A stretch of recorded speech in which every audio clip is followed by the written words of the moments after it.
Dr. Owusu Ochoa. It's Dr. O for the 804. As the premier knee and hip shoulder sports surgeon in Virginia, I would like to remind you that health equals power. Sports build and uplift communities, nothing else can. The mission of sports medicine is to keep athletes of all ages and levels at the top of their game. Dr. O is located at Ortho, Virginia, Schrader Road office location. Appointments can be scheduled online at orthovirginia.com or by calling 804-939-6688. You can follow Dr. O on Instagram at Dr. O_ for the 804 and uplifting educational content about sports health.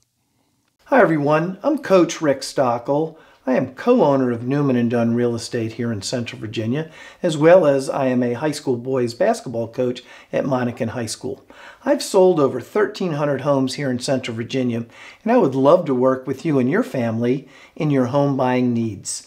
I am a proud primary sponsor of Ballin in Virginia, and I hope you enjoy this show. Welcome to another episode of Ballin' the VA. You know, I am Lee Murray. I am the Virginia plug for everybody. I just put that in there. Today, I got a special guest. I got Dr. Marquia Jones, class of 2010, Highland Springs High School. What's going on? What's going on? Thank you for having me. Hey, you know, we've been putting this together, what, since 2023? Yeah, like early September. Yeah. So yeah. It's been a long time coming. See, I try to tell y'all folks that, you know, when people come on here, man, it ain't just like they called me yesterday and we put on the set. This thing takes a little while and everything. But before we start, congratulations, because you are a new mom. Thank you. I appreciate that. Yes, just had my baby girl May 14th.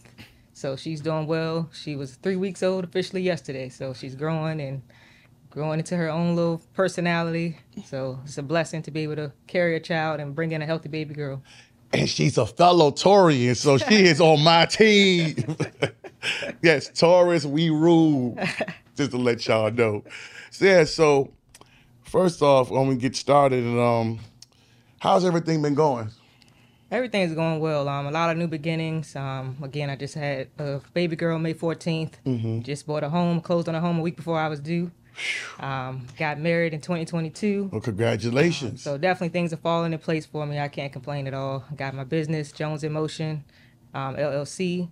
So just definitely a lot of things are falling in place for me. I'm grateful, I'm humble, blessed. So I won't complain at all. Well, before we get into going to your business and everything like that, I said I always started off, where did it all start? Gotcha. So, you ever start from the beginning? Yeah. So I'm from the Richmond, Virginia area, born and raised, grew up in Henrico County, went through Henrico County Public Schools from Adams, Fairfield, Holland Springs. This is definitely what made me. Made my way back down here to give back to my community. I played basketball growing up. That's definitely where it started as far as my interest in physical therapy. Thankfully, I never had a major injury, but I've had teammates and friends who've had injuries, and I just kind of naturally was interested. Hey, so what did the doctor say as far as, when can you come back? Or what do they plan to do as far as your ACL tear or your ankle sprain or whatever the case may be? That definitely was something that I just was naturally interested in.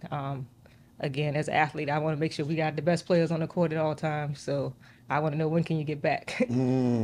But as far as physical therapy, my grandmother is actually someone who inspired me to become a physical therapist. She actually broke her ankle when I was probably in middle school, and she was a part of raising me.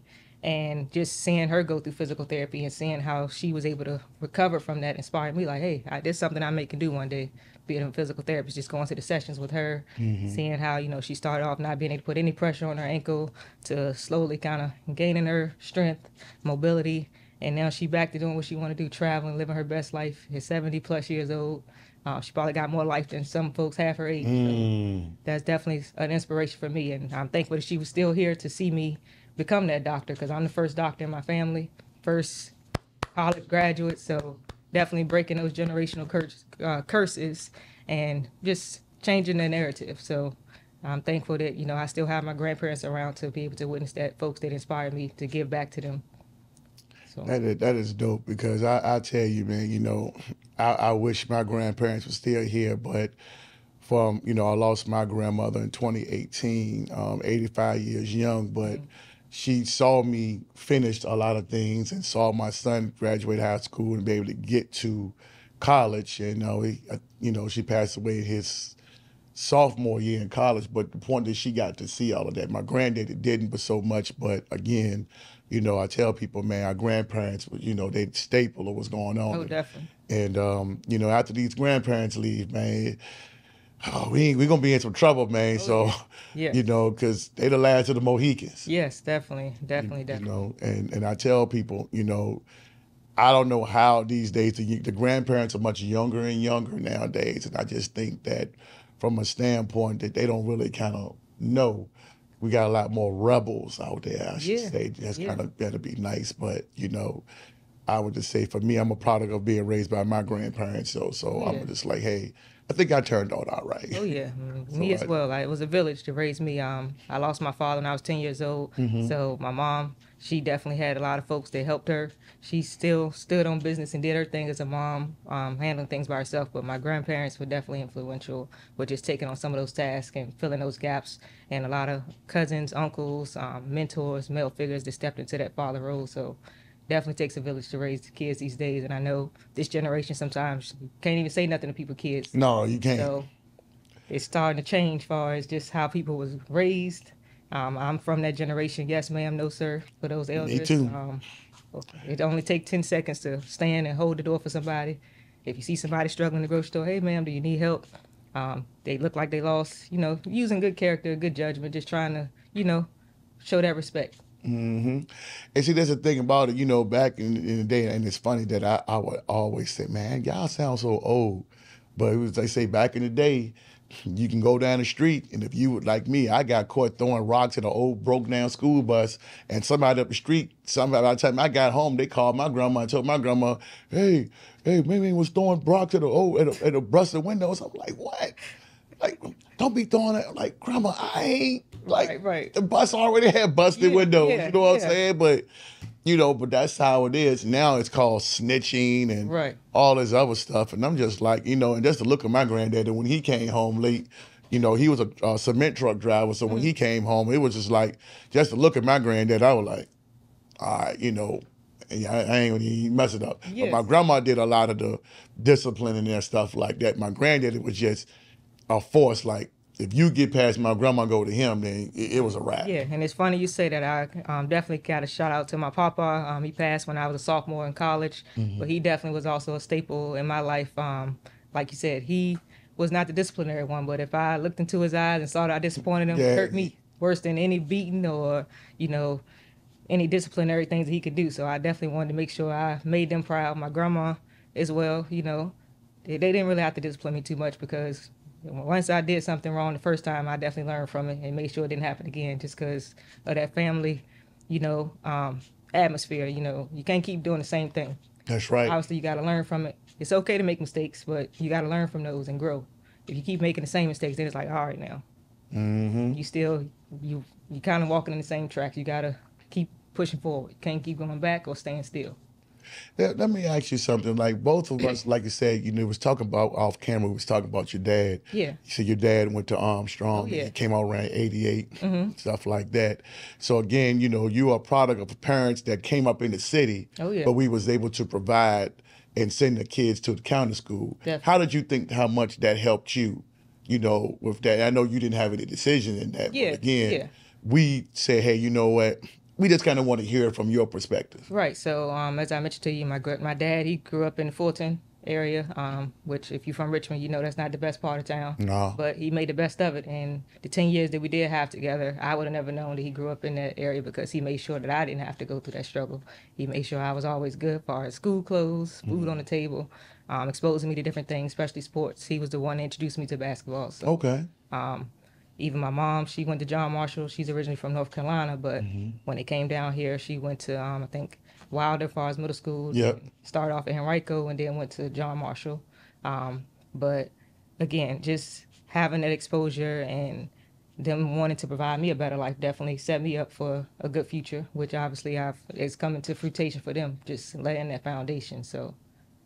And that's dope. And see something else too. Like I said, we got a lot of things in common here today.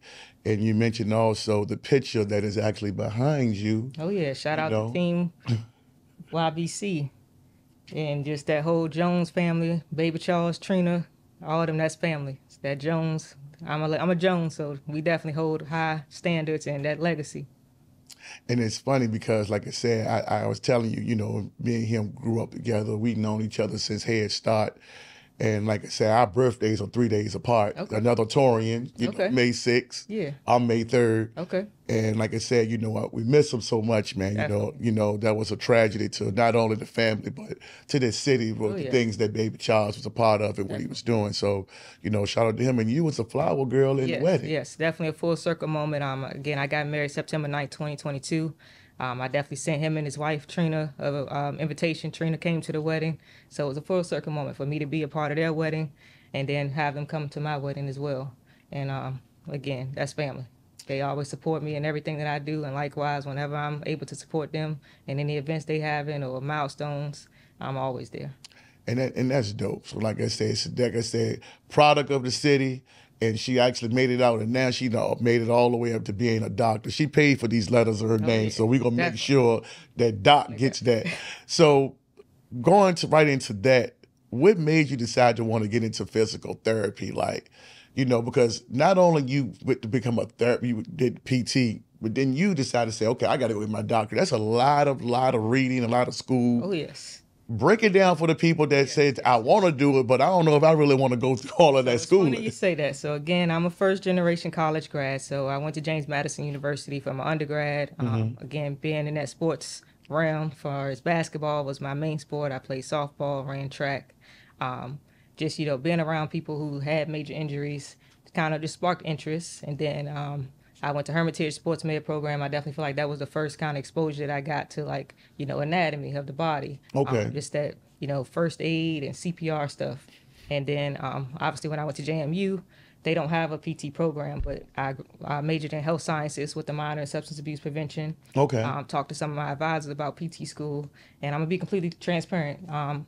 Some of my advisors and professors weren't too supportive of me pursuing physical therapy because they know how rigorous it can be. Right. They just kind of advised me to keep my options open. But anybody know me know that athlete mentality in me, you can't tell me that I can't do something. Even if I may not get it right the first time, I'm going to figure out how to eventually end up to that final goal. So I, you know, did some research and saw what schools, you know, offer physical therapy, because right now, most physical therapy schools, you get your doctorate. A couple years ago, you could get a master's and still practice. And there are still some physical therapists that have a master's, but most physical therapists have doctorates. So you actually can go from undergrad, get your bachelor's, go to PT school for 3 years and get your doctorate. Oh, wow. And see, that's crazy because, and that's why I'm asking, because my son is a PT at Ortho, Virginia right now in Northern Virginia. And he got his undergrad in exercise science at ODU. And now he's going for his master's in clinical psychology because he wants to be able to do both. Yes. Where he's training the athletes, helping them, but also because now these major leagues, whether it's baseball, whatever, football, basketball, they want to be able to have that. Yep. So that's crazy that you said, because most people jump from undergrad to the master's. That you say, okay, well, I'm just going to go straight to get my doctorate. Yep, and like you mentioned, if you want to do the sports realm, a lot of these professional teams, they want you to have that athletic training degree or some type of, you know, kinesiology or exercise science, just that background to be able to hire you. For me, of course, just having that basketball and sports background myself, of course, you know, middle school, high school, I want to do sports PT, which I don't mind working with my athletes. I've enjoyed that, but you got to realize that to do that, especially for me, because I just started a family. You're on the road a lot. If you're with these professional teams, you're away from home, you're away from family. People don't think about that. They don't think about that. And it wasn't until I got to Howard, luckily being in that DC, DMV area, we went to the Washington Mystics, their facility, and talked with their athletic trainer. One of my professors, shout out to Dr. Kala Flagg. She's actually the head physical therapist for the Washington Mystics now. She's also a soror. Shout out to Delta Sigma Theta Sorority Incorporated. she was the one that took us there, and the athletic trainer with the Washington Mystics told us about that. You know, you think you want to work with sports, but you don't realize the time commitment. Yep. And if you want to start a family, or if you have a family already, the time away from them. It's going to be a So lot. that kind of made me reconsider, like, do I really want to go all the way to be with a professional team or collegiate team? Or do I want to, you know, start my own business and have the doors open to sports people to come to me if they home for the summer, or collegiately, or high school, middle school. I've even worked, my youngest patient was 4 years old. So Wow. it's still to have that door open for people to come and work with me if they need to, but don't commit myself to only working with sports. So only working with the top athletes, because that's going to take my time away from family, and I'm definitely a family person. Right. And see, that's where my son decided, that's where he said, well, I'm going to go that route, because that's what he wanted to do. And that's where he went to Florida for the intern at the House Athlete with Brandon Marshall and those guys. Then they told him to come back up to Northern Virginia to say, hey, man, you need to go to G-Dub, George Mason, somewhere like that, because this is what you need, this, that, and the third. So he took that advice and said, okay, you know, so that's why a lot of stuff that you're saying, in ortho, I know Virginia, I know they were pretty big up there with the Mystics. With the, I already said the Redskins, the Commanders, and all that stuff. And that's where he ended up getting his job up there, because he went to a Mystics game. And on that song, the people up there that was running, they was like, oh, no, we'll bring, because he was here at Chippenham at the office. And he said, no, we'll come, since you're going to come up here, no, we'll just move you up here. And of course, the cost of living and the money is different, better up there. Yeah, so everything you're saying is like, oh, man, it's just beautiful. And go back to when you said it was rigorous, because he wanted to go play basketball in college, but he had to make a decision. You know, I'm going to do this. And he said, Dad, it's too rigorous in college. You're not going to be able to play basketball and do this. They say it's too much. And so, of course, cost the family a lot of money. You know what I'm saying? So he opted to do that. Yeah, so it's funny you say that, because, again, I played basketball in high school. I wasn't the #1 recruit out of Holland Springs, but I definitely feel like if you saw me play or saw the girls basketball team when I was there, I made a difference on the floor. And I had, you know, some D2, D3 schools interested, but again, I knew that academically that was going to take me further than any basketball could ever. There you go. So I definitely, you know, talked things up with my family and just kind of had to make a decision. Okay, do I want to go to this D2 school and play basketball and get a degree in something that I may not even be interested in, not even make it to the league? Or do I want to go to JMU? Whereas even to this day, if I mention JMU, it's somebody in the room that I can connect with. They can get me in connection with another alumni or somebody that they know, and can take me places that a degree from somewhere else may not. And start now. And versus trying to start later on. And that's what I had to see as a parent. Like, well, this thing is going to cost a lot of money. But you sacrifice that, and the fact that he's still doing that's okay. All right, it's well worth it. You know what I'm saying? You seeing the reaps of the fruit of the labor and everything like that. So I'm glad that the things that you're saying is like, wow. And for people don't understand it, because again, you could have went somewhere and said, all right, well, I'm gonna go to D2 school and play ball, come back around here and be able to say I did that. But no, I'm gonna go ahead and start now. And that's a lot of things that kids are afraid, that I believe. Not all, some, they want to do these things, but they're under the pressure of going to play for these scholarships because maybe the family can't afford it. Or maybe they're just simply scared to say no. Because they worried about what their peers may think. Because, man, you was all Metro, you was all state. Damn, you just going up to this school to do this thing? But not realizing that it's a bigger picture. It's a bigger picture, and it's just a small window. Because 10 years from now, are we really going to remember what you did? And the opportunity may not always be open. So you got to take advantage of it when the opportunity presents itself. You got to be ready.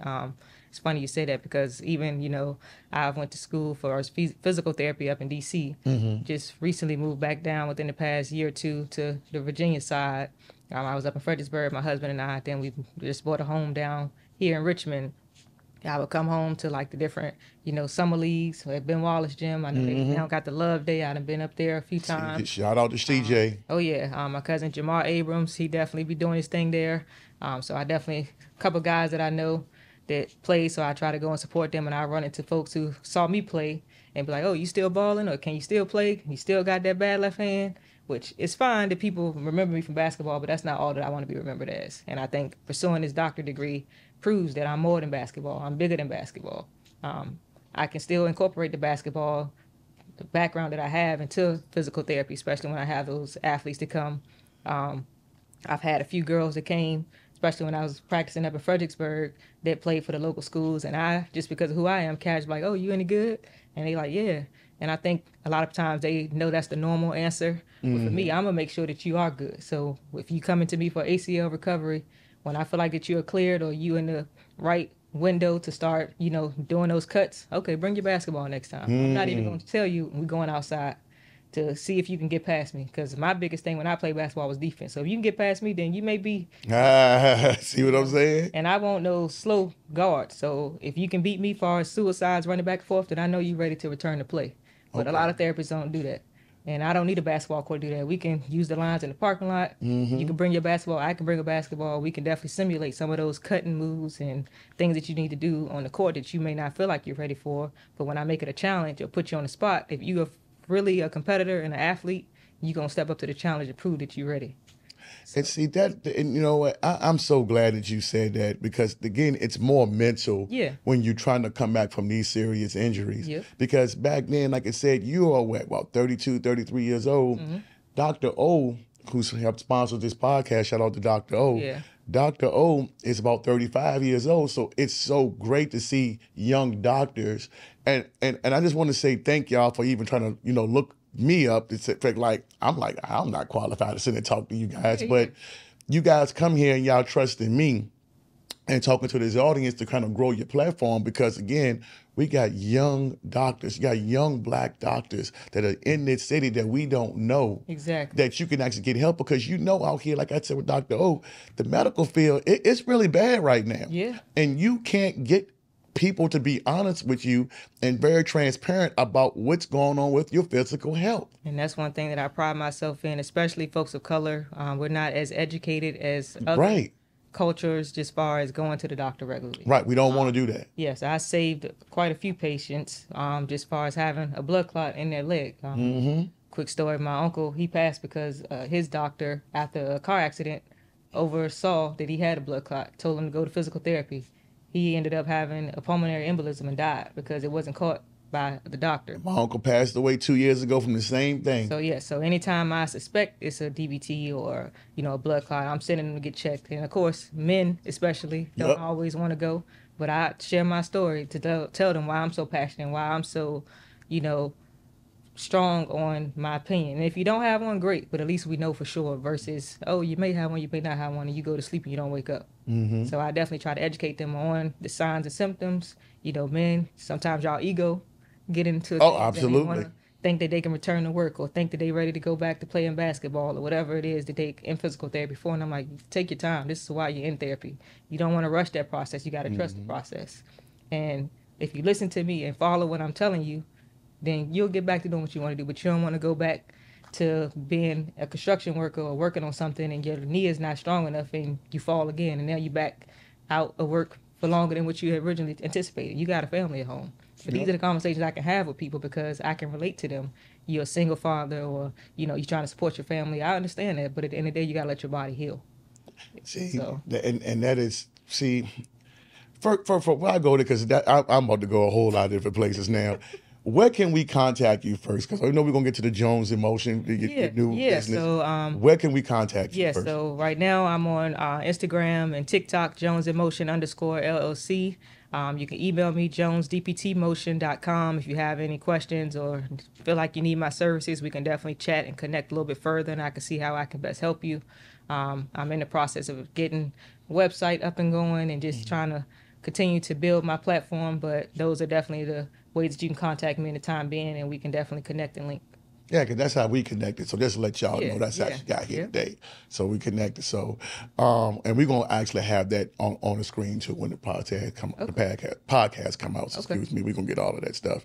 So that'll be a segue to go right into you're starting your practice, Jones Emotion LLC. Yes. Go into that. Yes. So, of course, I feel like this day and age, a lot of people want to be entrepreneurs, CEOs, but they don't really know what that means. They don't really understand the financial piece of it.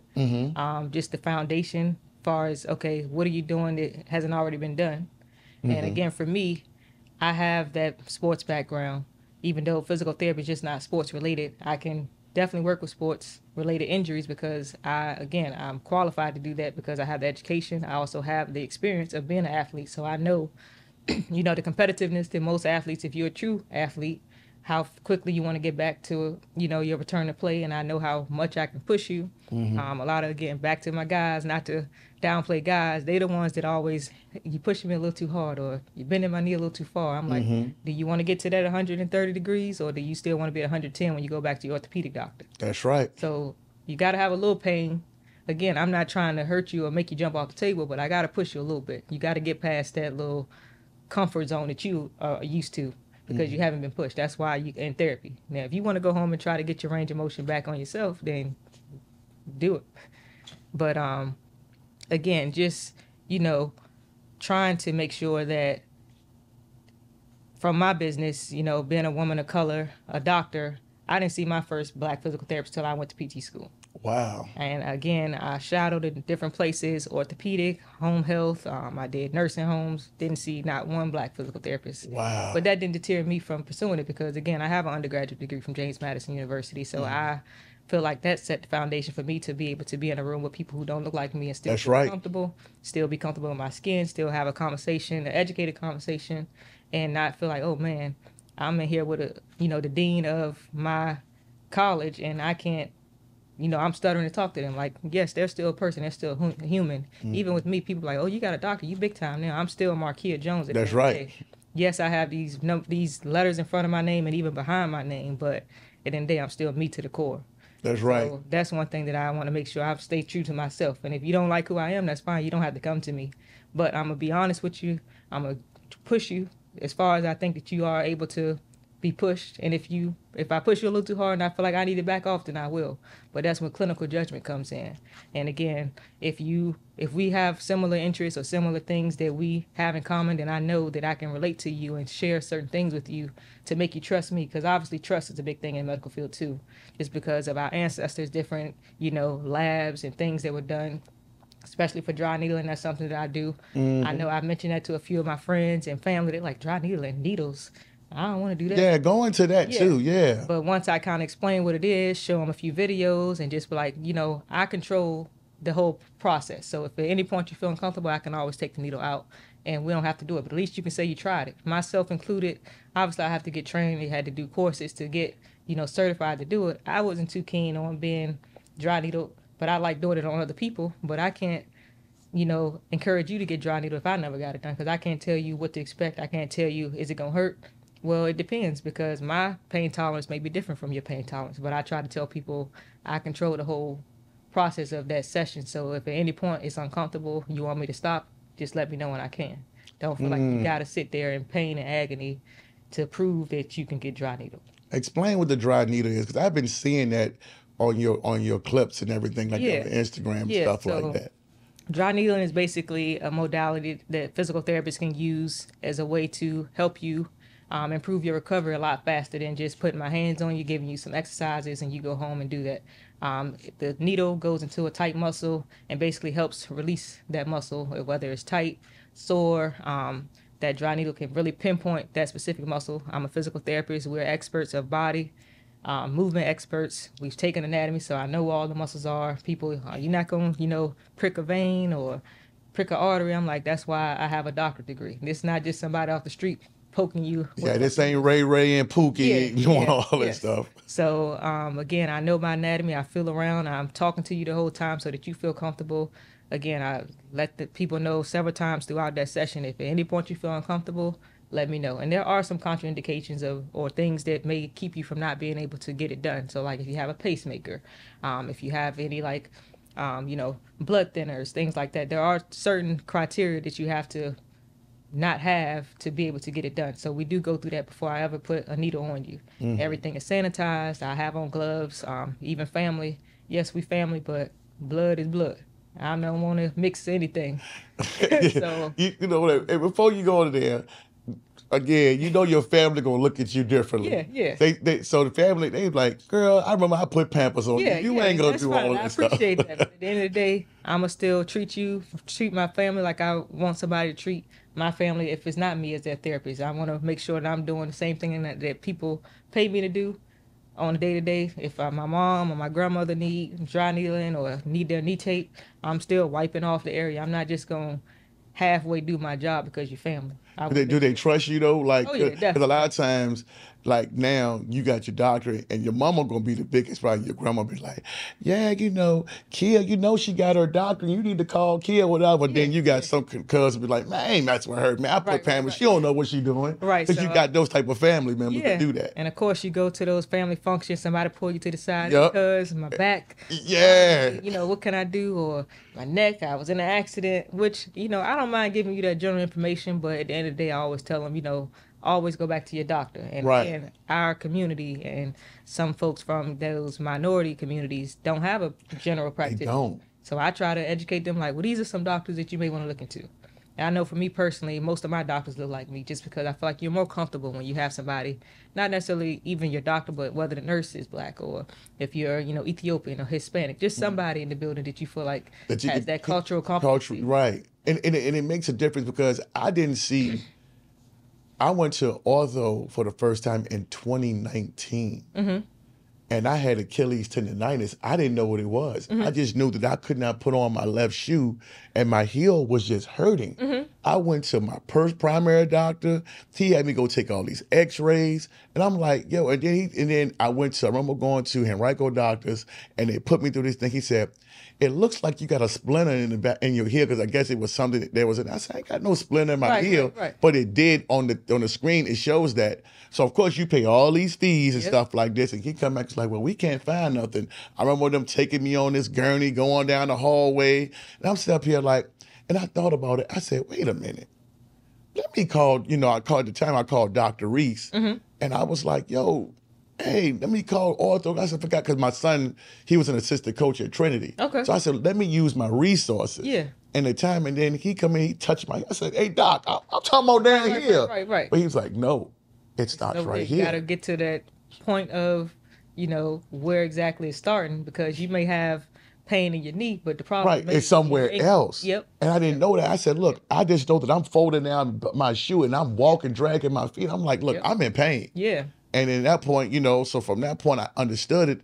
And then I had something on my wrist for a while. I forgot what it's called. I went to see Dr. O. Mm-hmm. I was like, man, you got these things in here. You got to do this and do all this stuff. So the x-ray, so we're going to make sure this. And yeah, you may pay a little bit more money, but I felt like that when Dr. O he went through every process to say, okay, we're going to make sure this is not cancer. Yeah. We're going to make like this. And that's what you want. And that's what you want. And I felt like he did take that extra step. Now, sometimes I was like, well, I don't want to pay the $200. Hey, look, you want this or you don't. Exactly. So I'd rather be confident in knowing it. So when you said, it makes a big difference because some of these doctors are just saying, well, I don't know what it is. And it's funny you say that because when I go to my doctors, especially with me moving back to Richmond, I'm having to establish new care with doctors. Mm-hmm. I don't even mention that I'm a physical therapist because I don't want that to determine how you treat me. I want you to look at me as a regular patient, and I'm going to ask the questions that I feel appropriate, but I'm not going to come into the conversation, hey, I'm a doctor, because another doctor sometimes may be intimidated, they may not,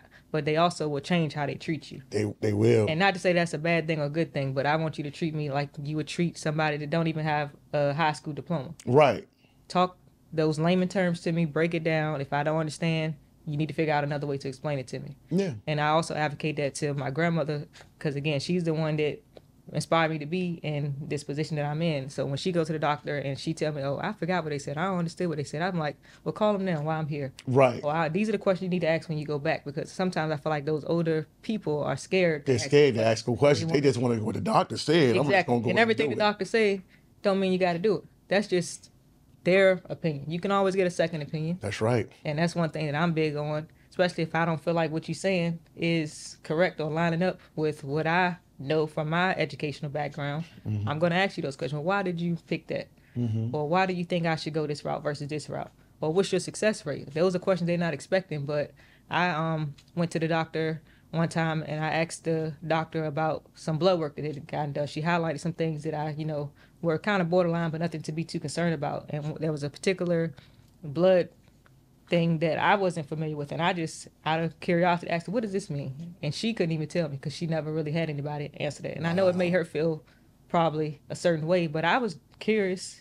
I wasn't trying to, downplay her expertise, but she had to look it up on the computer, which I appreciate you looking it up, because don't just tell me anything, because I'm going to go and research it. So if you told me something that was incorrect, I'm going to come back and let you know. But see, that's why, it's going to, we going to talk about the sports thing, because I'm going to what my girl Monica McNutt did the other day to Stephen A. Like, if somebody says something, why do you feel like that if you say something that may be incorrect or you don't know, and if I say something where, hey, if you could have did such and such, why do people feel like, oh, well, you should not calling them out? No, I'm not calling you out.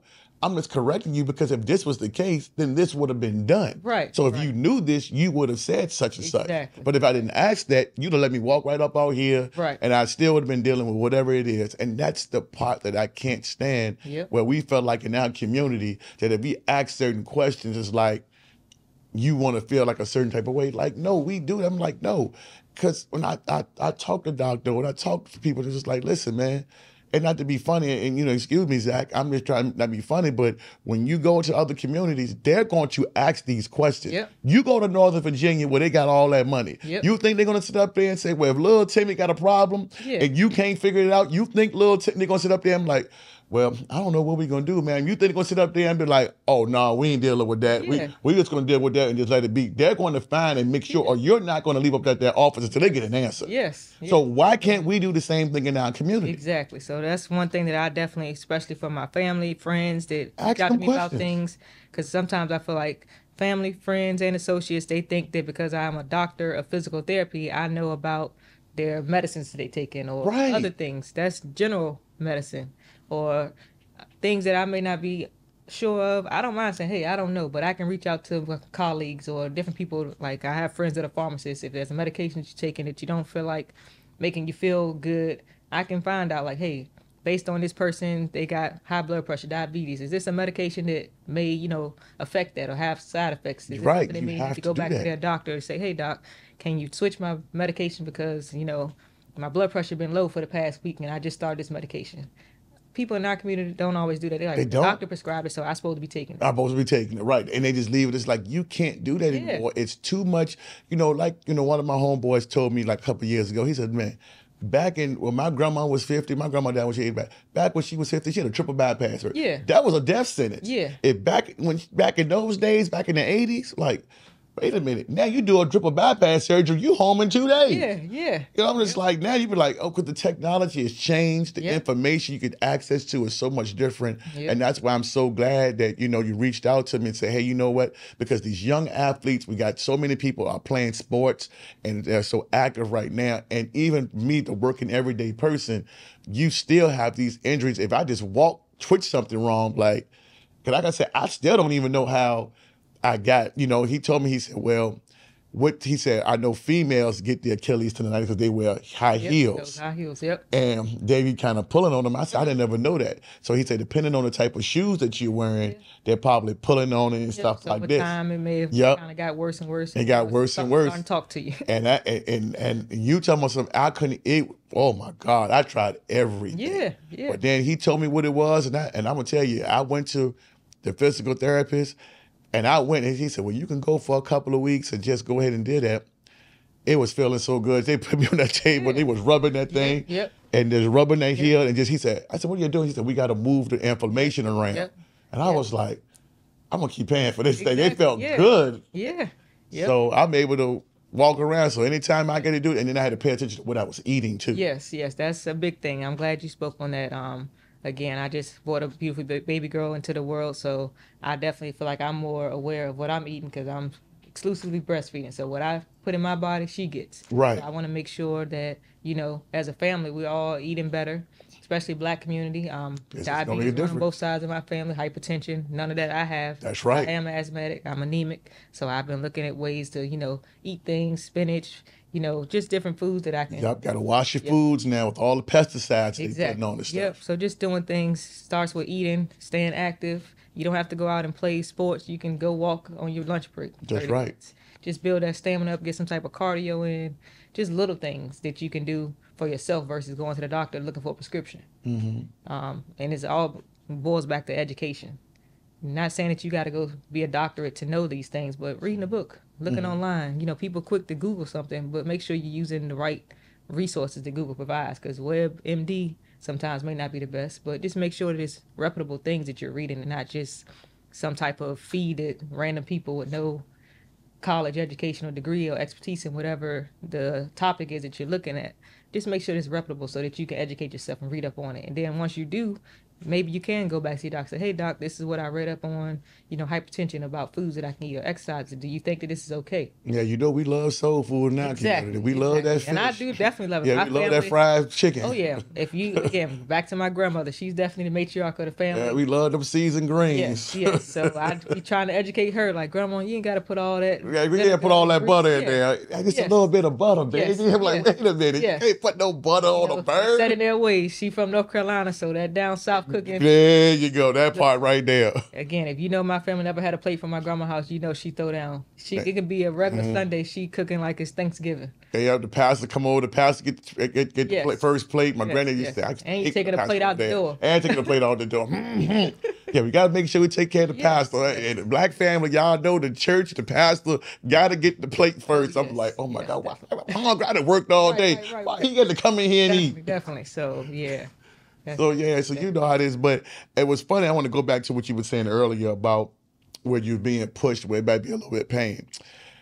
It's funny because a couple of days ago, I watched Queen Latifah movie Just Right. Okay, yes. And I saw that it was so funny when she threw the ice on Common, was in the bed. She said, get up, get up. Yeah. You know, and he was like, hold on. And he was like, and he just kept doing it. So she said, I'm going to push you, you know. Yeah. And so she turned around and she smirked when he kind of seen it. I was like, so I can see you kind of like, you were in that mode. Just like, if you going to come here, I'm going to get you right. Oh, yeah. And again, one thing that I definitely am grateful for, having a degree from Howard University, the Howard University, the real HU. The real HU, right?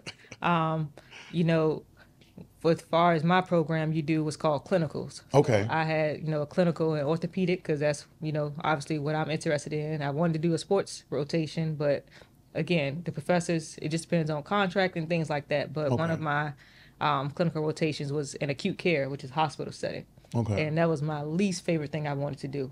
And even while I was in that clinical rotation, hated it like 10 times over. I complained to my husband, fiance at the time, my mom, you know, being from Richmond, do I need to come up there? I'm like, nah, Mom, I'm going to stick it out, you know. But now, looking back, knowing what I know now, I see why I was placed in that, you know, setting, because in acute care, that's really when you at rock bottom. Whatever you're going through, you know, whether that's a car accident, you got cancer, you know, when you're in the hospital, you at the mercy of the doctors and nurses. You really at your lowest of lows. You see them fresh out of surgery. You see them, you know, before they potentially take that last breath. And physical therapists, you know, we have to work with you. And you really build that bond. I know for me, because of the person I am, I kind of grew attached to some of the patients that, you know, I may have saw on Monday and I walk into the room on Wednesday and they didn't die. And I felt some type of way and I just met them. But I'm like, wow, that's humbling for me. You know, we take life for granted. We take being a fairly healthy person for granted. But you got people that's fighting for their lives in a hospital bed. And that was up north. And, you know, just kind of seeing the ins and outs of what a physical therapist can do as far as advocacy for those patients. Talking to the neurosurgeon for the patient just had a stroke. Okay, doc, they just had a stroke. You got them in therapy, but I think it may be this. Okay. And not being afraid to challenge the surgeon, because they don't have a degree in physical therapy. They have a degree in neurosurgery. Neurosurgery, right. And being transparent, I feel like I say that I'm a lifetime learner. I'm always a student. I want to perfect my craft, so I didn't mind the neurosurgeon pulling me when I was a student to look at the images of a patient that he knew would eventually be in physical therapy. I appreciated that. I respected that. I may not have knew everything, but I, for the best belief, when I went home, I'm in my textbooks like, okay, this person just had a stroke, you know, in the left side of the brain. So what is going to be affected? I'm already starting to generate, what can I do with them in physical therapy when they do get to me? And that's neurosurgeon didn't have to do that. Even my clinical instructor, she was definitely hard on me. She was an alumni from my program. I felt like she was a little too hard because she looked like me. I'm like, dang, you giving me all this backlash and you supposed to be uplifting me. But I feel like every time I come in here, you break me down. And I feel like she wanted me to, you know, cry or quit. But if people that know me know that's not even in my blood. So you saying all this or telling me what I can't do or telling me that I should know this or telling me little things that would have broke the average person, that's just adding fuel to the fire for me to prove to you, like, hey, I'm gonna make it. I don't care if every day you come here and say you're not gonna be a PT, you're not gonna pass your boards, you're not gonna have nobody to trust you. Okay, keep saying that to me, because now I can go to that same hospital today and say, hey, I made it. I got a doctorate degree. I'm successful. I got thank you cards from patients that I made a difference in. I have my own business, because the therapist that I was with don't even have a doctorate degree. She had a master's. Wow. So it's full circle. So I had to be humbled, and I had to go through some things, but now I understand why I was placed in that, to build character, to make me stronger, because even in my program, they said, look around. It was 22 people that started out with me in my doctorate program, and only 15 of us graduated. Wow. They said, this is the only time that you're going to see more people that look like you until you go out into this profession where you may be the only person in the room that look like you. Yeah, and that's the thing. And that was a couple of questions that I had. First, I wanted to ask you, to kind of piggyback on what you said, the letters you got PT, comma, DPT. Yes. What those letters mean? So PT is physical therapy, right, and then DPT is Doctorate of Physical Therapy. Okay. So again, you have people that have their masters, you have physical therapy assistants, that's PTA.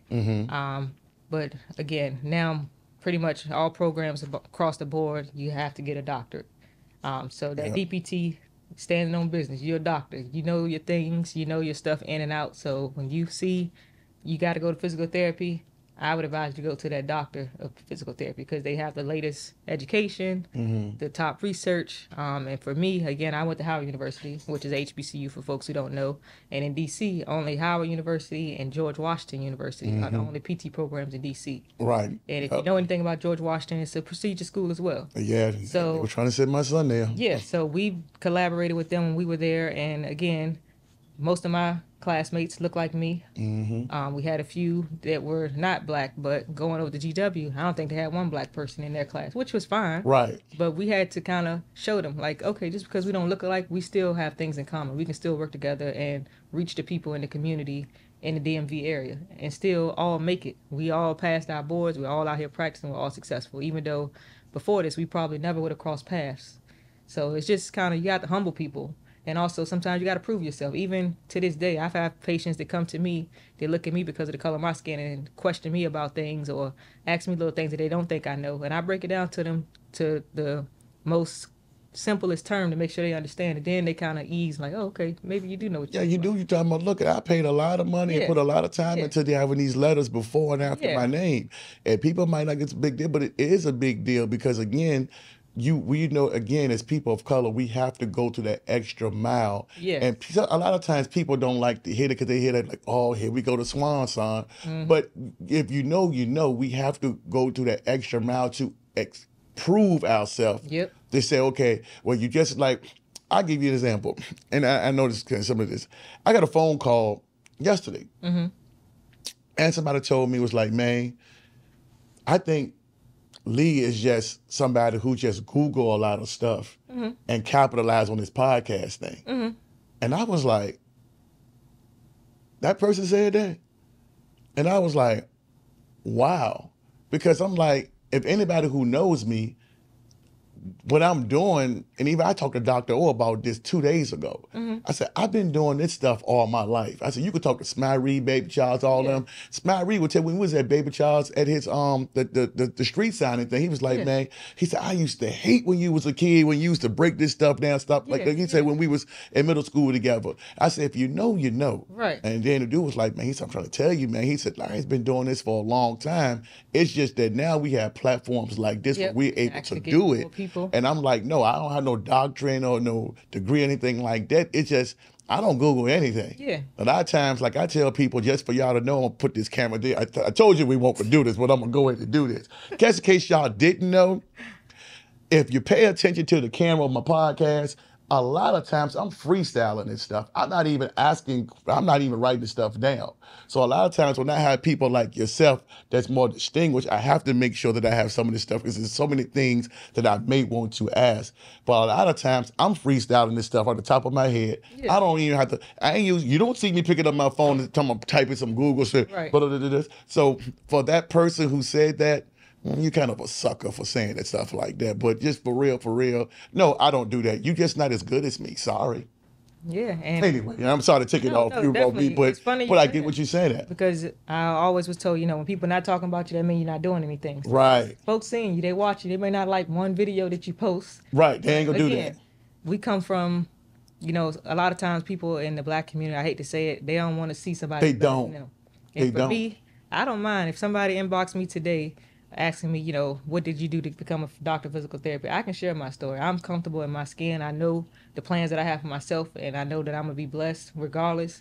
I don't mind uplifting and reaching back to the community and showing them the platform. Exactly. Because I get people to call me all the time. I said, man, I didn't go to no journalist school or anything like that. You don't have to. I got people that call me that have other platforms, and these guys will tell you, I'll tell them, I say, man, this is what I did, blah, blah, blah, blah. I'm going to say, man, I ain't trying to help you. You my competitor. Right. I don't do stuff like that. Because guess what? I'm comfortable in who I am and what I do. And like I said, and for the most part, I'm going to just tell you, you can't do what I do. Exactly. Just be what it is. Written. It's already written. Yeah. So I'm just like, hey, man, I will help you. And I will push you, you know what I'm saying, to a certain point, say, hey, man, now the training wheel's off. You can kind of go do what you got to do. I'm not going to sit up here and try to stop you from doing what you want to do. It's enough out here for everybody to eat. Yeah. But we, for some reason, we just don't do that. So that's why I'm just like, no, because I know what I didn't get. The biggest thing for me to help, the reason why I started this podcast was because information. The biggest thing was I was trying to find out about reclassification in high school. I was told that, hey, you got to do this. Oh, it's easy. When I went through it, they didn't tell me none of the breakdowns of it. They just said, oh, you could do it. Yeah. When I went through it, it was like, oh, you got to go this. I said, well, man, why you didn't tell me this? Yeah. Instead of just having me humiliate myself by thinking it was just this. Yeah. So for me, I say, well, you know what? I'm going to use these videos to get people on the platform to let them know, no, I can help you, but I'm going to get other people that's actually doing it. Right. So you can sit up here and say, well, Larry said all of this. Okay, no, Larry ain't said nothing. No, I talked to Dr. Jones, and Dr. Jones will take her, she's in the field. Yeah. Or Dr. O, or Coach Marcus Lewis, or Coach Johnson, or somebody like that that's actually doing it. Harry Lee, AD, so these people are doing it. So if you want to hear from them, don't sit up here and say that I said anything, because these people are a part of it. Yeah, and it's funny, you mentioned Coach Johnson. Shout out to them Springers over there. He was actually my 5th period teacher senior year. This was his first year at Holland Springs with the football program. Okay, shout out to Coach Johnson. Yes, so again, I played basketball and softball, had several friends that played football.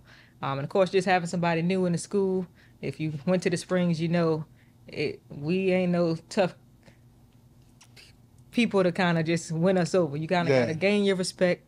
You got to prove that you're here. I had to do that same thing with her and Lee. Exactly. So Coach Johnson, I respected him, one as my teacher and also as a coach. Again, I wasn't as familiar with the football coaches prior to him, but I saw that he genuinely cared about us and not just as football players, because, of course, him being a football coach, I had him every day.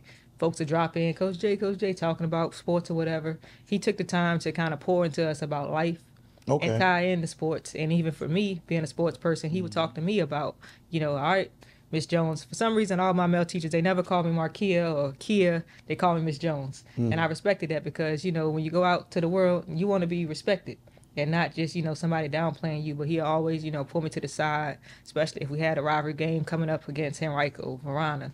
All right, Miss Jones, you got a big game tonight. What you going to do? I'm coming to the game. And I'm like, Coach Johnson ain't coming. Or he ain't going to read up on, Richmond Times-Dispatch to see what my stats was. And the next day, he could tell me before I could tell him, how I did, and we'll talk about it. But again, he didn't have to do that. That's just the connection that he had with us, the connection that he had with me. Like, he even told me that when I got into JMU, he was like, I'm not surprised. Like, I knew that you would go somewhere and be successful. So it's good to have those type of teachers in the classroom that pour into you and encourage you because, again, when I got to JMU and I mentioned to my advisor about PT, she told me that she never told me that I couldn't do it, but she wasn't as encouraging, pushing me, or probably giving me the same resources that someone who don't look like me to make sure that I got accepted to where I wanted to go. And I definitely respect that. And that's just the real, and they're going to lead me into my next one. We talked off there. You talked about Darrell Ellis as well. Oh, yeah. Shout out to Coach D, the Randolph Dragons, that West End community. Again, I'm from Henrico County, but if you was around during that era when I was playing for Coach Darrell Ellis at Randolph, we had a squad. He had us trained to go. Anybody that saw them Randolph Dragons on their schedule, they knew that they was definitely gonna be in for a game. Yep, we played it when my son played for Reed. Okay, yes. Yep. So I know when I was there many years ago, Fisher was our rivalry. Yep, So, yep. Bell Mead, all those different rec leagues. When you come to That's when you playing in the city. Yes, Buster. I don't even know if he's still living. Yeah, he's still, him and Miss Buster still living. Okay, so I went to Randolph one year.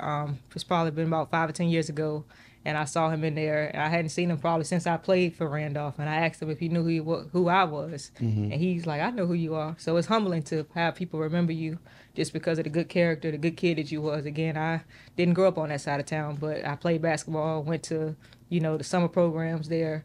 Played outside. It's 110 degrees playing basketball with all the guys. A lot of times I was the only girl out there, but I had to get that respect from the guys. Even anywhere you go, you see a female on the court, she can't ball. I'm going to play off her.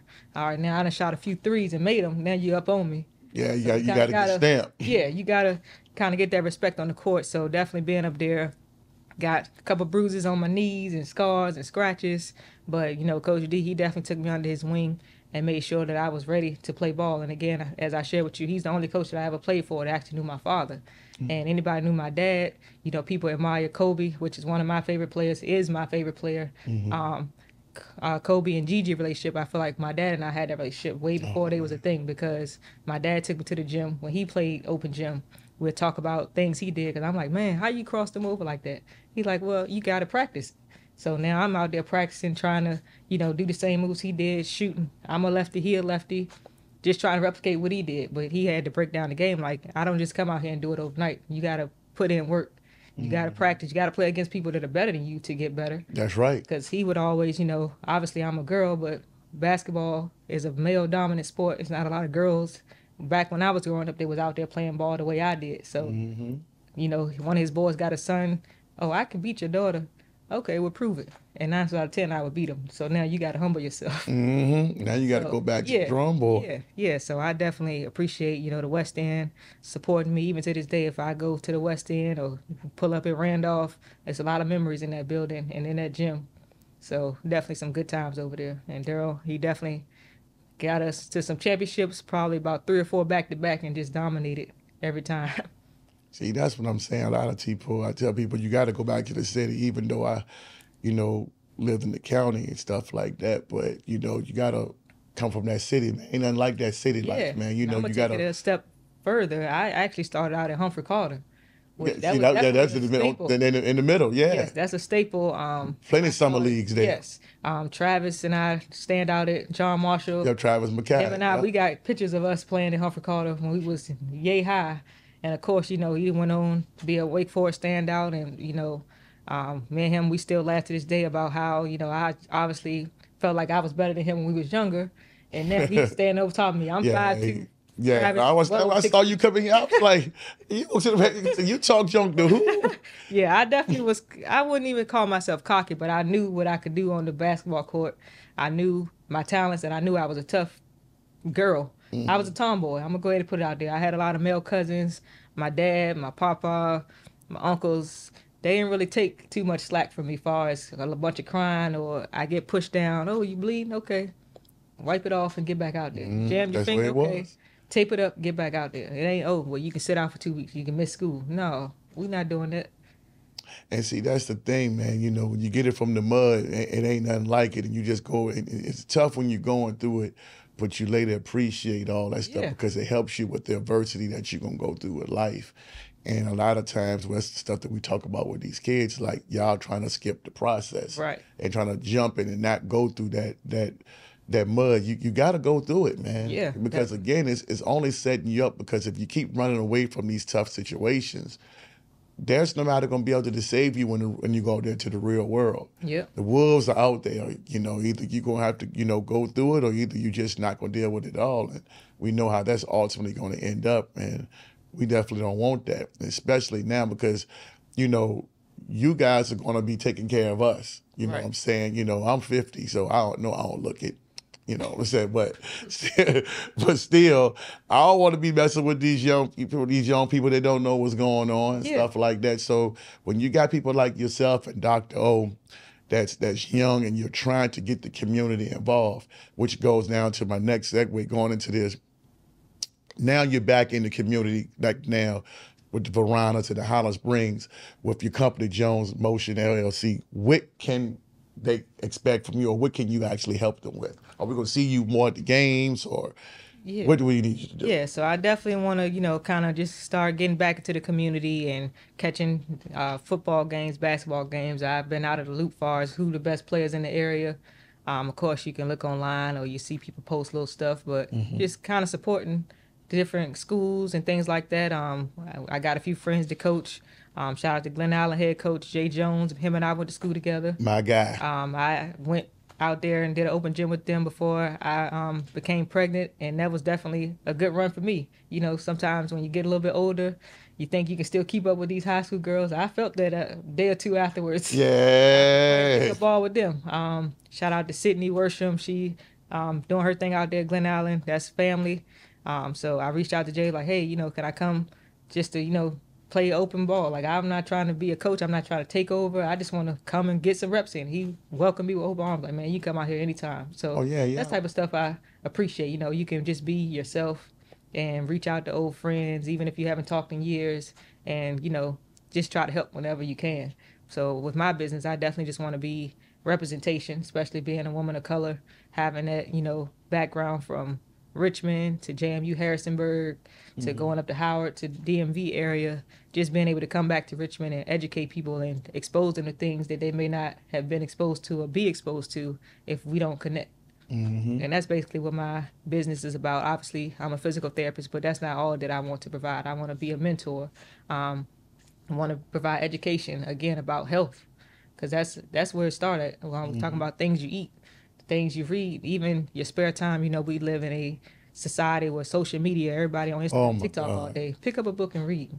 Stimulate your brain in other ways. You wonder why you got a headache every day. Well, you've been on Instagram for 8 hours. When you could have read a book, you could have started your own business. Really lying. Yeah, so I just, want to just try to, again, talk to the different, younger people my age, even people older. I feel like we all can learn from each other. And see, it goes back to what you said too. I'm one of those life people because back in our day it was always you can't teach an old dog new tricks. Yep. I'm like, no, I'm the person, and I tell it to Zach until they tell you. I said, no, man.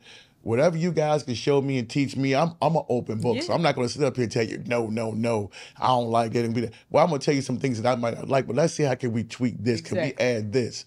Because I may not see this, because I say, you know what, I'm going to try this. I'll go through it. But if it's not working, let's see what we can do to try to tweak it, or what you doing and what I'm doing. I've never been a person that I felt like I'm too old to learn something new and try to incorporate it, because, again, we got too much technology, too much new research, and things that are coming out here for us to sit up here that kind of just do things one way. Definitely. So, that's why I was like, you got to incorporate some of this old school with some of this new school. That's the joy. Because I tell people, I'm like, listen, I know when I'm coughing or something like this, I'm still going back to buy that Vicks, okay? I rub that Vicks on my chest like your grandma used to do. Y'all get that ginger ale. The Canada Dry. That Canada Dry. You know what I'm saying? So I know, so it's a lot of things that you just got to be able to say, okay, you know what? Well, I'm going to get that music next. Well, you go ahead with that music next. I'm going to put this Vicks on over here. Right. I'll be good. So you got to kind of like, that's the joy of physical therapy. The oldest patient that I've ever worked with was 102. And my youngest patient was 4. So you get that wide variety of population that you can learn from. Even my lady was 102 years old. She wasn't too keen about me coming in for physical therapy, but I had to, show her that I'm, humbled to be able to work with you at that age. I don't have anybody in my family that's 102 years old. And I asked her, how can I get to your age? And she was like, just doing what you like to do. My doctor's telling me I can't, have a cup of wine or whatever. I'm still here. And I had to respect that. Because that's one thing, obviously you can give your medical or clinical expertise, but at the end of the day, you as an individual have to take actions and do things and make changes based on how you feel. That don't mean the information I give you because, you got arthritis and I'm telling you need to get in the pool. Well, if you don't want to get in the pool, I can't force you to get into the pool. I can only give you this information and hope that you do the right thing and at least give it a try. But again, you had that older generation that you can learn from, at least from me, and just different walks of life, far as, again, black, white, Ethiopian, Hispanics.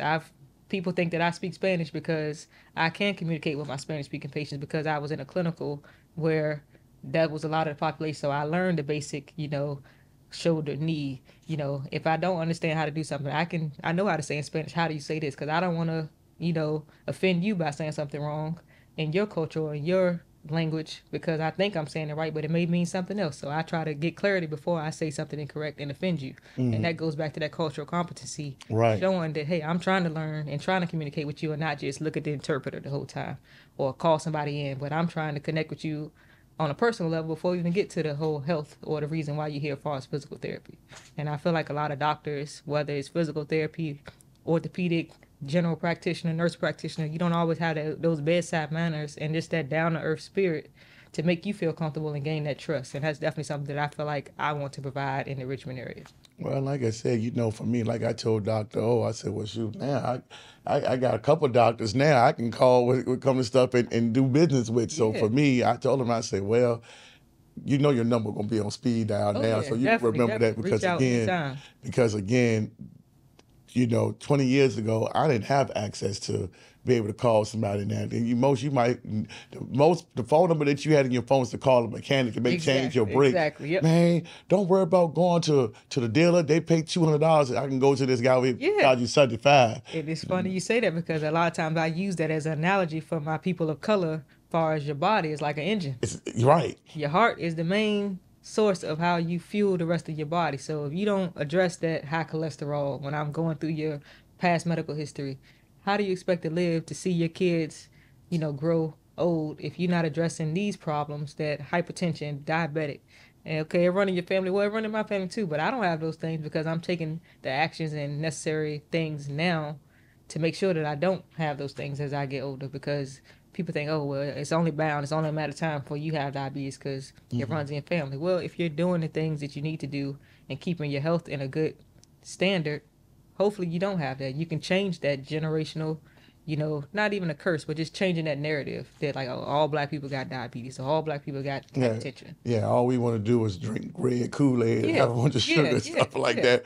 Or, you can change the narrative and be that different person. Again, for me, I didn't have anybody setting that platform for me or giving me the layout of how I'm going to get to where I am today. I kind of had to step out and just do it and learn as I go. Yes, I didn't always get it right the first time, but I learned from it and I kind of perfected my craft, and I, took those punches and blows from people doubting me or negative energy or whatever the case may be to build my characters, because I know that this is a field where only less than 5% of people in this profession are black, let alone a black African-American woman, person from Richmond like I am, who has that unique educational from both a PWI, HBCU. There you go. They can say that. You can't say that, right? So, because everybody wants to be either all on this side or all on this side. And it's like, because my son tried to apply, he also tried to apply at Bowie State. He didn't get in there for whatever reason, but he got a G-Dub and George Mason. So he's just like, I wanted to kind of have that experience. Yeah. But everything happens for a reason. So, and that's what I said. And when you go back to what you said earlier, where you could have actually went the sports route and could have went with the Mystics and went to the WNBA and stuff like that, and you decided to come back into the community to help us so we can live longer. Yeah. Because now things, you're having these kids having heart attacks and stuff. At 18, you have these early deaths, and you kind of figure out stuff like this. So I'm so glad that you decided to just come back, because now it's a thing going there. It's I don't know if it's a phenomenon or whatever's going on, but now we got this thing in the community where even Dr. O and my man Rick Stockel, stuff like this, everybody wants to invest in this community. Yeah. And much as we want to do these big things, but the bigger picture is locally. Right. If we can grow locally, it will help us grow to where we want to go nationally. Exactly. But we have to start here. Yep. And first. Like you mentioned, my husband, he's an educator with Richmond Public Schools. Kids are dying a lot younger these days. And I feel like if they have those mentors as early as possible to see like, oh, Marquia, she a doctor. When I was in 6th grade in middle school, I didn't know any black doctors that I knew personally. We didn't see that stuff. Yeah, so I don't mind coming, I've been back to my husband's school to talk to his kids. Whether he FaceTimed me, I had my child. May 14th, a week later, they had the 8th grade dance. I went to the 8th grade dance to meet the students, to talk to the students, because they need that. They need do. To see you need to see people. Yes. Yeah, because I remember when I was in school, I was like, I'm sorry, I'm going to cut across you. Go ahead. You good. No. Just being that figured like, okay, I think I want to do physical therapy, and talking to somebody that's doing it, this then did it, and this then came from Fairfield. I didn't go to Richmond Public Schools, but I went to Fairfield. I went to Holland Springs. Those schools were not the top schools that you may want to send your child to, but I made it through. Again, you know, I wasn't the smartest person. I wasn't the valedictorian, but I wasn't dumb either. I knew I could apply myself. I played sports. Yes, I wanted to, you know, have a ball in my hand versus in a book, but I could do both. And I had teachers and I had family and mentors around me that pushed me to, hey, Marquia, don't halfway do this project. You know, summer reading book reports. My guidance counselor, Miss Speller, shout out to Miss Speller. She definitely was pivotal in me knowing about scholarships. Again, I'm a Delta. She's an AKA. I didn't even really know about AKA because my aunt Samantha Thompson, she's a Delta. She instilled in me. Right, I had my future Delta shirt on. So anything outside of DST, it wasn't for me. See, it goes back what you said again. It was always that separation. AKA was always there with the light-skinned woman. Yep. Deltas was always the cooler chicks, and always yep. the stereotypes with the dark skin. It was always that thing. It was always been about some type of racial component in this country where it's like, you know, not as a whole, it's a different topic, but it's always been like that. Yeah. You know, and to go back to when you said, like, for me, I wanted to be a brick mason. How I saw that, I was in middle school. A mason came to school, was like, hey, man, and this is back in like 8th grade. It was like, yo, you can make like $20-some an hour being a brick mason. Now, we don't work below 50 degrees because the motor, you know, it's going to be too cold. Yeah. And I was like, I'm going to school for that. I'm seeing that type of money. You say that. So my grandfather, shout out to Charles Price down in North Carolina, he did that pretty much his whole life. He's 70 plus years old, still can go out and do brick mason. My uncle, Chris Price, he brick mason, they still can go out there and do it to this day. And seeing them put in that hard work with your hands, working in that hot weather. In that hot weather, I used to spend my summers down in North Carolina with them. I went to the Boys and Girls Club, and I wanted to go out to be a brick mason with them. My uncle that I mentioned to you, we were only 2 or 3 years apart in age, so that was wow. And of course, because he was a boy, he could go work with them. I'm like, why can't I go? He like, you know, at the time as a kid, you don't want your little girl around a bunch of men. Right, because of the other stuff, right, But, you know, I saw the long hours they put in, come home, got all these dirty clothes. Dirty stuff and stuff like that, But again, I wanted to try it because I see them doing it. I went to Tech for 2 years, my junior and senior year, just for that. And while I was there, I took my history class. Okay. So I didn't have to worry about taking world history. Because it was much harder to do it in school. I took it at the Tech. Okay. While I was doing masonry. So and I got my certificate. And I never went and worked in masonry. I went straight. It was crazy. I never did it. But I went there for the program in Texas. And those are the things, again, that, like you said, if you see it, you'll do it. Yep. And so we need more of that. My grandfather had his own business. Again, my husband, he has his own clothing business. Shout out to Hugo Eve. I'm rocking some of their pants now. Okay, we gotta promote that too. Yeah, definitely. Shout out to Zay Parham and my husband BJ. He got the photography and the things. Zay, he was the one that kind of spearheaded the whole clothing brand. I remember when they was in their backyard, in the garage, and in a room doing things. Now they got a stationary store downtown that they coming up on a year of when they open the store. Congrats to them and shout out to them. So just that entrepreneurship. My husband, he was the one that encouraged me, like, so what business you gonna do? And I'm like, I don't think I want to do, you know, be my own boss. But when you look back and you educate yourself on the benefits of it, you know, people want to travel. You want to have your own hours of work. You don't want to go into work early. Yeah, why flexibility. Yes. If you own your own boss, you set those criteria. What you put in is what you're going to get out. And I seen how much work they put in as far as the clothes and things like that. And now they got their own store. That encouraged me, like, man, they can do it, I can do it. But I just had to find my niche and just see, okay, what avenue or what route I want to go in. So I definitely appreciate, you know, my husband encouraging me, Zay, him encouraging my husband to do the photography things, you know, during COVID. That was really when they really kind of started their own. Yeah, a lot of people had that downtime. Exactly. That's how this podcast got started. They started off with a bus, Hugo RVA. They gutted out a regular school bus and made it into a clothing brand store. Oh, wow. And then again, they came across the building to have a stationary clothing flagship location downtown off of East Main Street. And I'm just seeing how they evolve. Yeah, I definitely will. Again, Humanity Vessels of Evolution, rocking their pants. That's more so urban clothing. Again, I feel like I can kind of rock those urban clothes, because a lot of things are geared towards men and guys. And I'm like, I like that for myself. Y'all got it in a small, extra Listen, small. girls can do that, and women can do that. We can't do that. Yes. So yeah, we can't do that. We always debate about, them, when y'all gonna get more girls' clothes? And they like, girls, y'all want y'all pants for $5. Whereas men, you can't do that. No, you can't do. Y'all can go to Target and buy something real quick and like, baby, where you get that joke from? I got it from Target. What? Yeah. You know what I'm saying? So it's like y'all can do that. We can't. Well, some people can't do that. They want to. Look, I'm not about giving Louis Vuitton and everybody that money. I ain't got that money. And people say, well, if you had it, no, I actually wouldn't. I'm just one of the people that I just like to just wear regular. Right, everything stuff. I got on right now. Or if I got on something, and if I got on something, I'm just like, okay, I'm getting a discounted price. Yeah. So but we got about like 10 minutes before we wrap up. But I want to kind of get into the sports thing, like you said. Yeah. I like that shirt too. Strong woman, white coat, black skin. I love that. Thank you. This was from somebody I came across on Instagram. African American woman that had her own business. I don't think she's still selling these exact same shirts, but I've had quite a few people ask me where I got it from. But when I saw it, I'm like, oh man, I gotta have that. Yeah, like you ain't wearing the white coat. I like that. Yeah, it speaks volumes about who I am.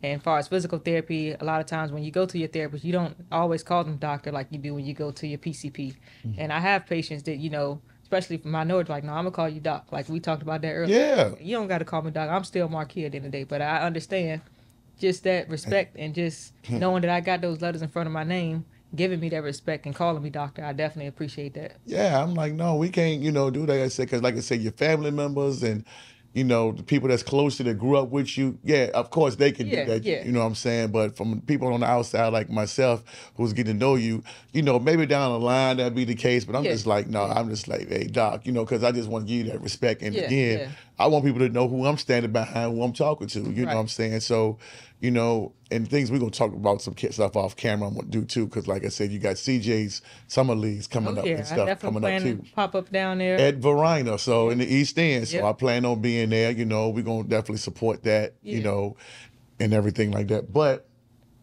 you mentioned the Mystics and stuff like that. Yeah. Have you been following the WNBA lately and stuff? Because everybody is talking about it now. Definitely. So, again, I appreciate the fact that the WNBA is getting more publicity, especially with the whole Caitlin Clark and Angel Reese. Yes. Coming from college, now being in the WNBA. I'm glad that, obviously the women are not always the top sport in any sport for folks to watch. But now, because of these, rookies that are in the league, folks are following, kind of see how they do. And personally, Angel Reese, I definitely respect her game. She's from the DMV area. I like what she stand for. She another person stand on business. Yeah, she do stand on business. Talk you during the game. She can back it up. And even with Caitlin Clark, I know she's been getting a lot of backlash, and it's been some mixed feelings about her. I respect her game. You can't deny she's an athlete. She's a baller. She's a baller. You can't leave her open too many times, or else you better not. You gonna pay for it. Yeah, exactly. You definitely gonna pay for it. Exactly. So I definitely have been trying to, watch the games when I can and just kind of see what these rookies are doing in the league. Some of my favorite players like Odyssey Sims.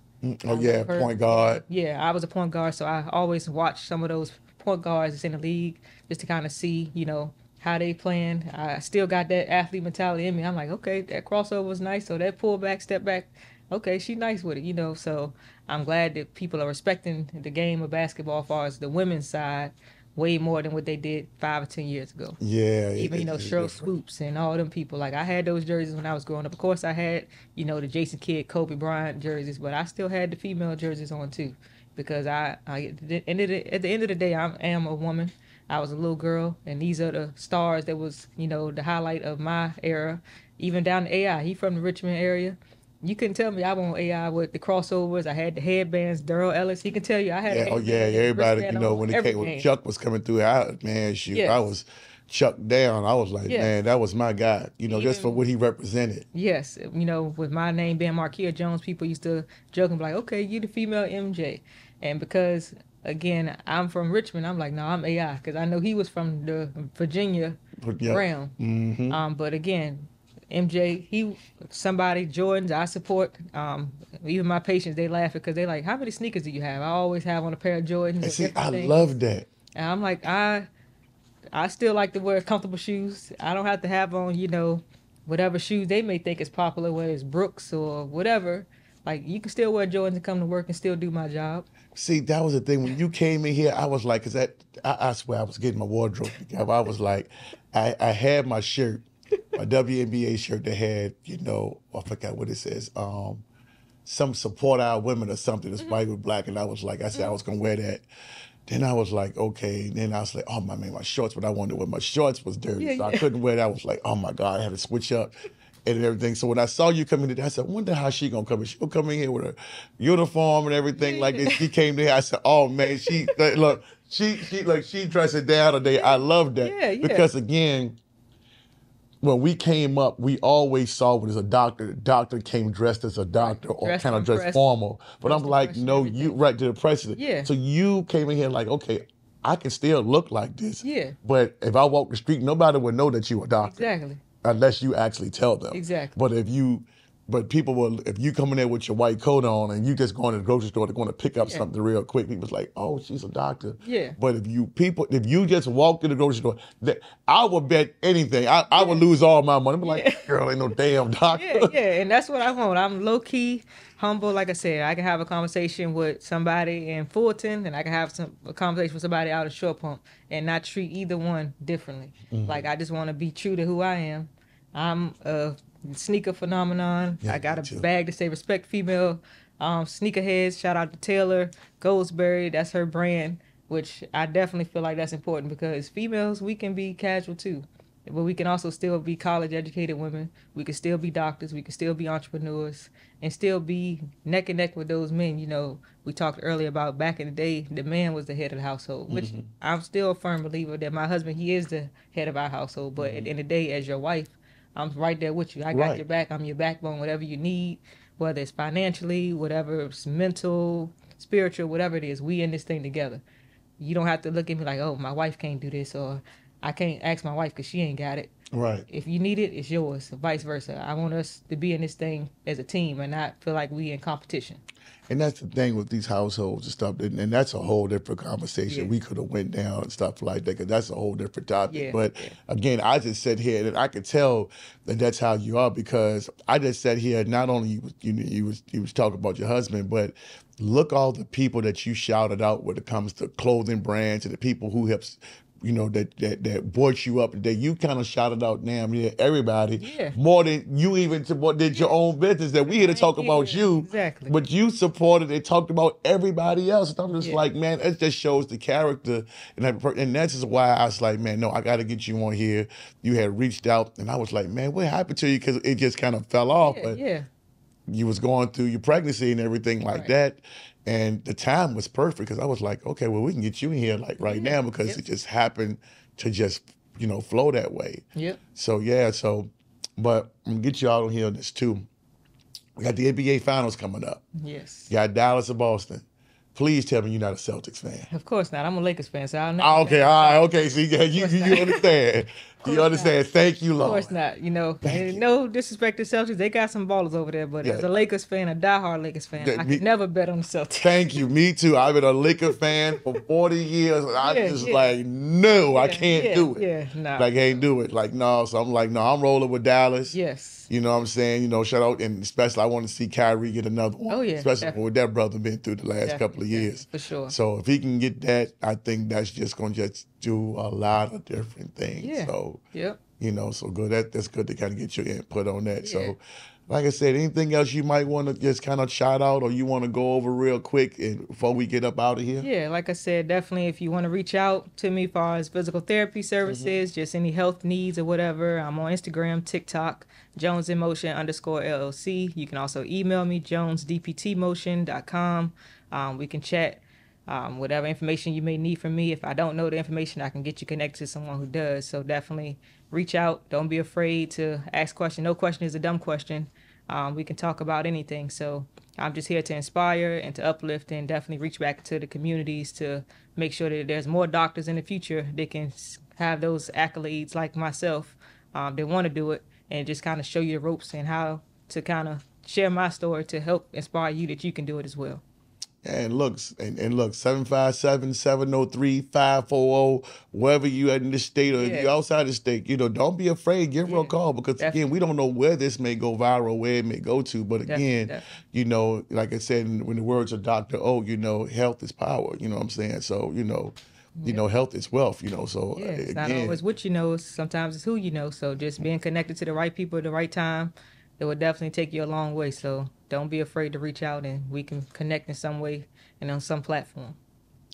Well, y'all, we're going to wrap this up. And like I said, again, here, you know, from Baldwin to VA, you know, I preach, like, subscribe, do all of that stuff, you know, the same old, you know, stuff we tell y'all, because that's how we keep the lights on. That's how we keep getting outstanding guests like Dr. Jones here. And I'm going to just tell y'all, we out. I appreciate y'all watching the episode again today, y'all. You know, go over, make sure that y'all check out my man, rickstockel.com for any of your home buying needs. Appreciate it. Thanks again.